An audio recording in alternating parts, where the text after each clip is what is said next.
Siksik sa mga bagong balita. Brigada Balita Nationwide. Brigada Balita Nationwide. Brigada Balita. Headlines. Sa Brigada Balita Nationwide ngayong umaga, dating Pangulong Gloria Macapagal Arroyo itinalaga bilang Presidential Advisor on Clark Programs and Projects. DBM Procurement Director Warren Leong pinangalanan ng Pangulo bilang bagong overall Deputy Ombudsman. Dating PNPA Director Gilberto Cruz nabigyan ng pwesto sa Dangerous Drugs Board. Ilang senador hinimok ang Malacanang na talakayin ang pagsirit naman sa presyo ng pagkain sa susunod na cabinet meeting. Finance Secretary Dominguez positibong maipapasa ang CREATE Bill bago magtapos ang taon. Ang BSP kinilala na ang mga digital banks bilang bagong bank category. Malaking bahagi naman ng 75 billion peso 2021 budget ng BARM ilalagay sa sektor ng edukasyon. Siksik sa mga bagong balita. Brigada Balita Nationwide. Magandang umaga Pilipinas, Metro at Mega Manila, Luzon, Visayas, Mindanao at sa buong mundo via live stream sa www.brigada.ph. Mula dito sa National Headquarters sa Makati City, ito ang Brigada Balita Nationwide sa umaga. Brigada Balita sa umaga.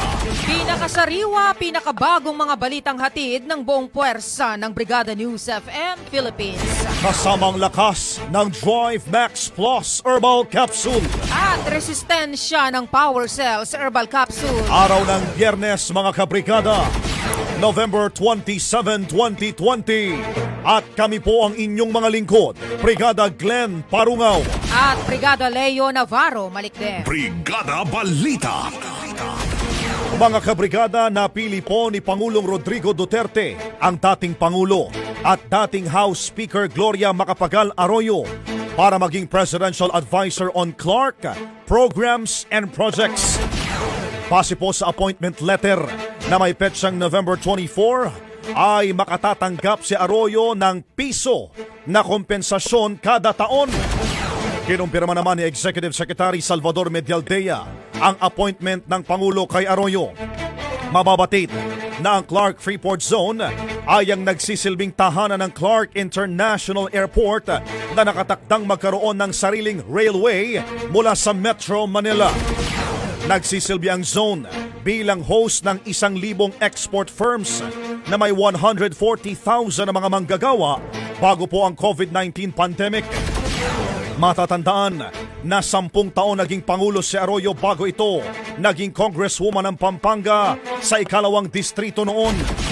Sa ngayon, ang anak niya na si Representative Miguel Arroyo ang nagre-representa sa nasabing distrito. Brigada Balita Nationwide. Mga kabrigada, inanunsyo ng Malacanang na itinalaga ni Pangulong Rodrigo Duterte si Warren Rex Leong, Procurement Director ng Department of Budget and Management, bilang bagong overall Deputy Ombudsman. Papalitan ni Leong si dating overall Deputy Ombudsman Arthur Carandang na natanggal sa pwesto noong 2018 matapos ang pagbubunyag nito sa bank transactions umano ng pamilya Duterte. Magsisilbi si Leong sa bago nitong posisyon sa loob ng 7 taon. Ayon kay Presidential Spokesperson Harry Roque, umaasa sila na tulad ng Pangulo ay makikitaan si Leong ng transparency, accountability at efficiency. Una nang nagsilbi si Leong bilang election lawyer ng Pangulo noong siya ay naging alkalde ng Davao City noong 2007 at 2019. Base naman sa profile nito na makikita sa website ng Philippine Reclamation Authority. Nakalagay din doon na siya ang naging legal consultant ng punong ehekutibo ng panahon na Vice Mayor pa ito ng Davao City. Brigada Balita. Tanggap tayo ng mga reports mga kabrigada. Si dating PNPA Director Gilberto Cruz nabigyan din ho ng pwesto sa Dangerous Drugs Board. Si Brigada Ernie Napukaw sa balita. Brigada Ernie, ibrigada mo! Brigada Live Report.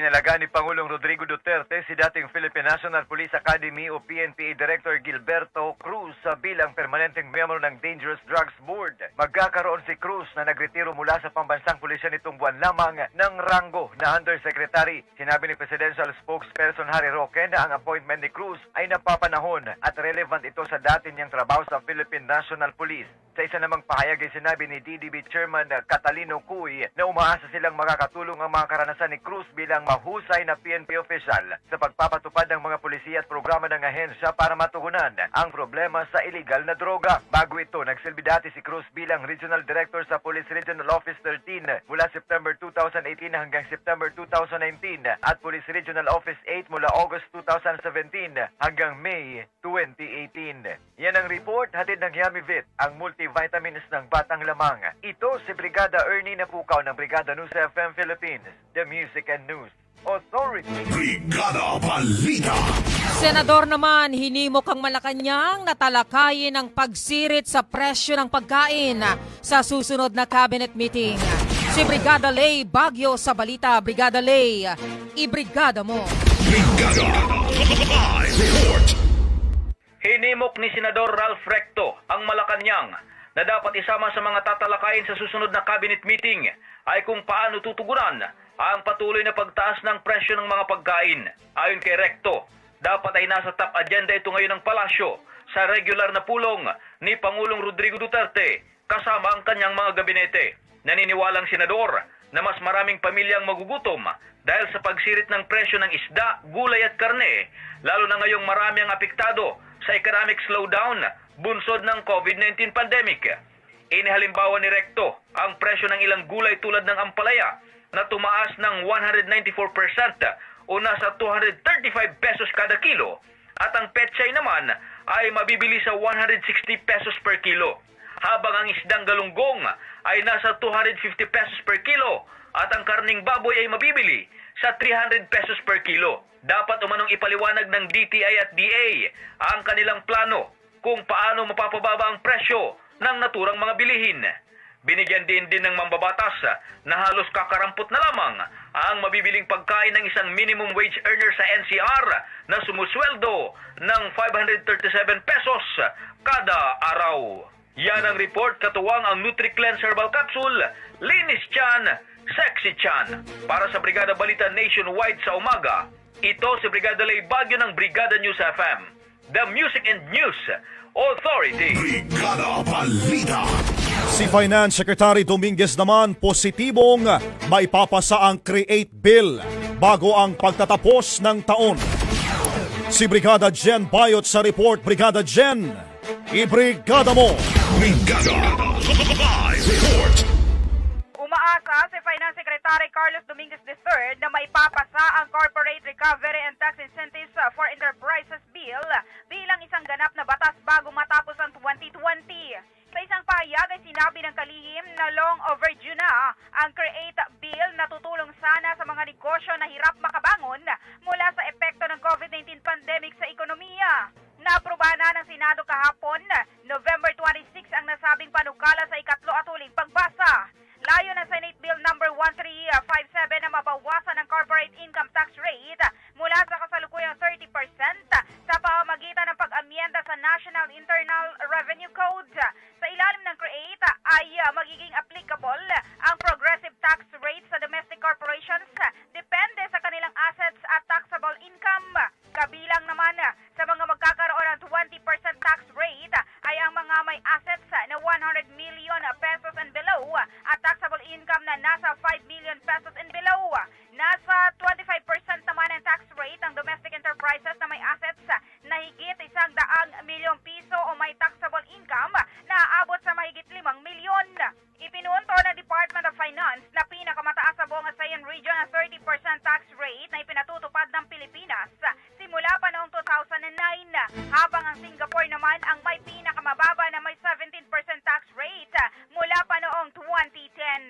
Yan ang report at the Guard C. Calcium Ascorbate, katawang healthy achieve sa Guard C. Ito sa Brigada Jan Bayot, ang Brigada News of Philippines, the Music and News Authority.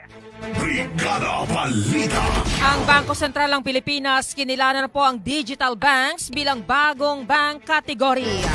Si Brigada Maricar Sargan sa Balita. Brigada Maricar, ibrigada mo. Brigada Live Report.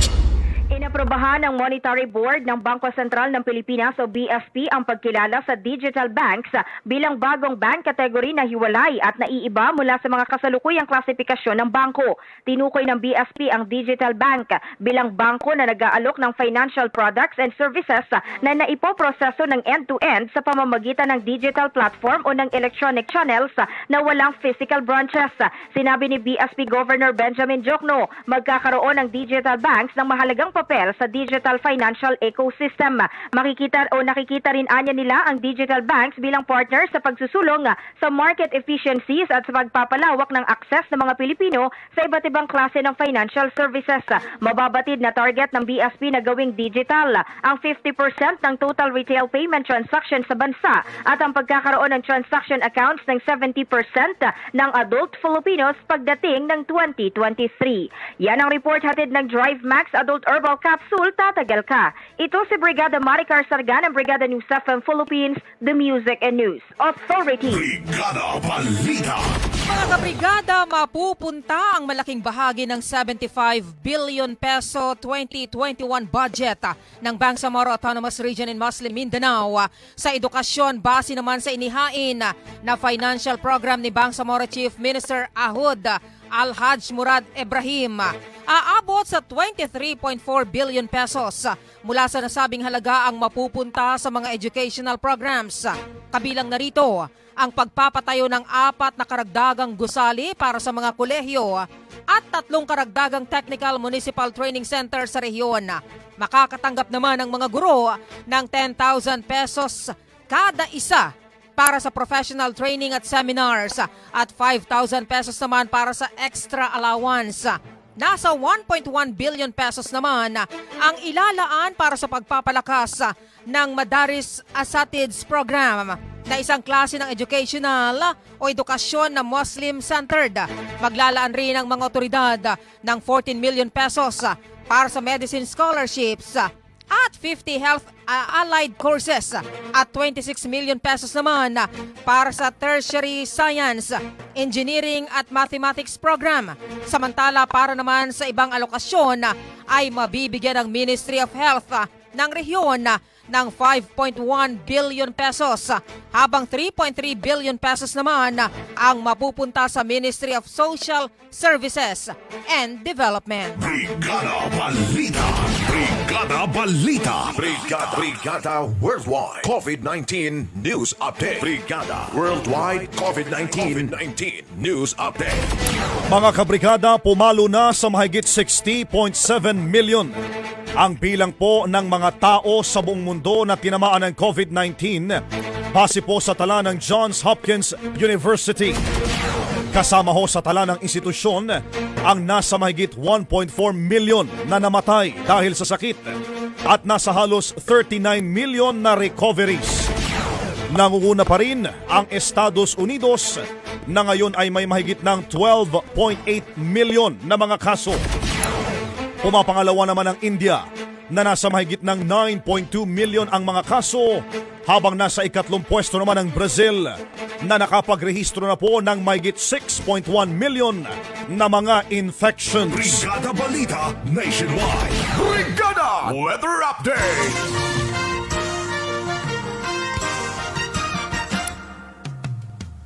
Mga kabrigada, maliit po ang tsansa na maging isang ganap na bagyo ang low pressure area na binabantayan ng Pag-asa sa loob ng Philippine Area of Responsibility. Huling namataan ng sentro ng LPA sa bisinidad ng Bubulong Munti, Bulacan at kasalukuyan itong nagpapaulan sa malaking bahagi ng Luzon. Sinabi ng Pag-asa na nakatakdang malusaw ang LPA sa susunod na 24 oras. Sa ngayon ay asahan na ang kalat-kalat na pag-ulan na may pagkulog at pagkidlat sa Metro Manila. Ganon din po sa Central Luzon, Calabarzon, La Union at Pangasinan. Dahil naman sa epekto ng easterlies, ay mararanasan din ang kalat-kalat na pag-ulan na may kasamang thunderstorm sa Caraga at Davao Region. Iiral naman ang maulap na papawirin na may kasama pong pag-ambon sa Cordillera Administrative Region, Cagayan Valley at sa nalalabing bahagi ng Ilocos Region. Magiging maaliwalas naman ang panahon sa Bicol Region, Mimaropa, Visayas at sa nalalabing bahagi po ng Mindanao, maliban na lamang sa tsansa ng pulupulong pag-ulan na maaaring umiral dahil sa easterlies. Brigada Balita.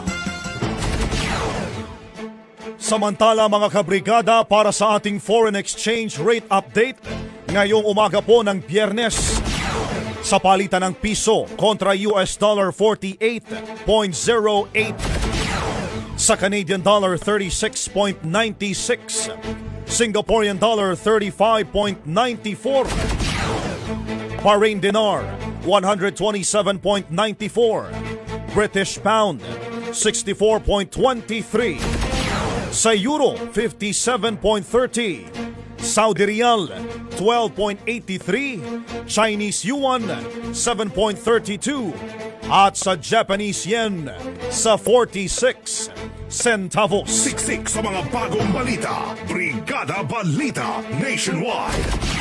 Ang galaw nyo man ay mabilisan. Sa mga bagong balita, hindi ka mapag-iiwanan. Brigada Balita Nationwide. Sa umaga. Brigada Balita Nationwide. At mga kabrigada sa buong bansa, inyo pong napakinggan ang Brigada Balita Nationwide sa umaga. Mga trending na balitang kinalap ng Brigada News FM Philippines. Katuwang ang Drive Max Plus, Power Cells, NutriCleanse, Guard C, Fast Relax, Curamed, Panamed, Drive Max Coffee at ang Yummy Vid. Available po sa lahat ng branches ng Watson, South Star, The Generics Pharmacy, Rose Pharmacy at Brigada Pharmacies nationwide. Para sa Brigada News FM ng Brigada Mass Media Corporation, the biggest marketing media company in the country. Kami po ang inyong mga naging lingkod, Brigada Leo Navarro Malikden. At Brigada Glenn Parungaw, maraming salamat po sa inyong pakikinig. At mula dito sa National Headquarters sa Makati City, ito ang Brigada News FM, the Music and News Authority. Brigada Balita Nationwide.